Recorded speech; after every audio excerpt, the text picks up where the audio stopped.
je le disais à l'instant, la simulation en santé est devenue un outil pédagogique majeur, incontournable dans la formation médicale et paramédicale. Elle consiste à recréer à l'aide de mannequins, simulateurs de fidélité, de jeux de rôle d'environnement virtuel, des situations cliniques proches de la réalité. Eh bien, on crée cette atmosphère, cet environnement d'apprentissage qui a pour but de permettre à l'apprenant d'acquérir de la confiance en lui, d'acquérir de la compétence avant de pouvoir aller en contact de la réalité, c'est-à-dire des patients. Ce qui différencie la simulation basse fidélité de la haute fidélité, c'est quoi? La basse fidélité utilise du matériel inactif. Je le dis comme ça. Par contre, la haute fidélité est informatisée et on peut faire communiquer l'apprenant avec le mannequin. Donc, la rééducation en neurosphinctéro-gynéco-obstétricale. Donc, je mettre les deux ensemble et étudier un master chez nous.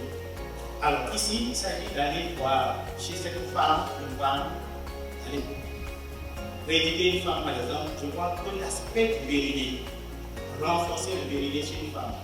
Qui est-ce qui est cette femme-là? C'est l'utilisateur de la capacité qu'on lui met le doigt dans son appareil génital, mais on lui enfonce une zone. Ça constitue des limites pour nous. Ce qui fait que cette formation a suffisamment de limites. Il faut aller donc sur le terrain de stage, voir le patient. Ça veut dire que nous avons passé la période où l'étudiant doit acquérir des compétences avant d'aller sur le terrain, et c'est sur le terrain qu'il voit. Ce qui fait que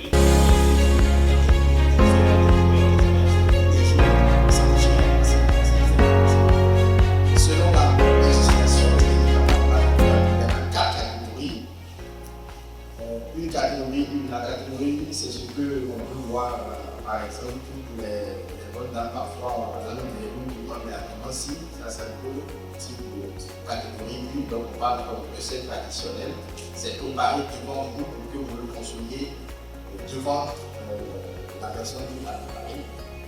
Catégorie 2, c'est ça qui va être dans la réglementation considérée comme le médicament traditionnel amélioré et ça va obéir à un certain nombre de critères.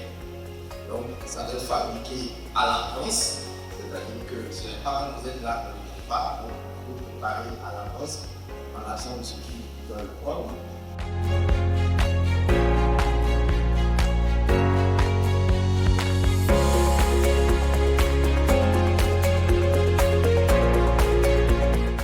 Notre présentation de ce jour portait donc sur les enjeux et difficultés pour l'intégration des médicaments traditionnels améliorés dans le système de santé. En effet, notre pays, le Bénin, au regard donc des pratiques que nous constatons, la population a un important recours à la médecine traditionnelle, notamment à travers les plantes médicinales.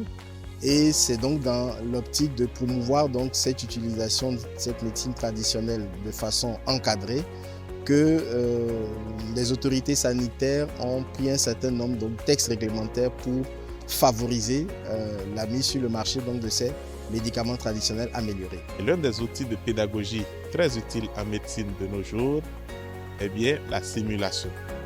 La simulation permet d'apprendre de la médecine, d'apprendre des sciences de la santé sans nuire à la personne humaine. Il s'agit d'apprendre sur des mannequins, il s'agit d'apprendre par des jeux de rôle, il s'agit d'apprendre par mille et une manières autres que la personne humaine. Nous avons également suivi des conférences sur l'apport de la pharmacie, la pharmacopée traditionnelle associée à la pharmacopée moderne, c'est-à-dire la pharmacie clinique, et quels sont les enjeux de l'État, quelles sont les attentes et quelle est l'innovation de l'État face aux tradithérapeutes et la communication entre les pharmaciens et les tradithérapeutes dans l'amélioration des soins à nos populations.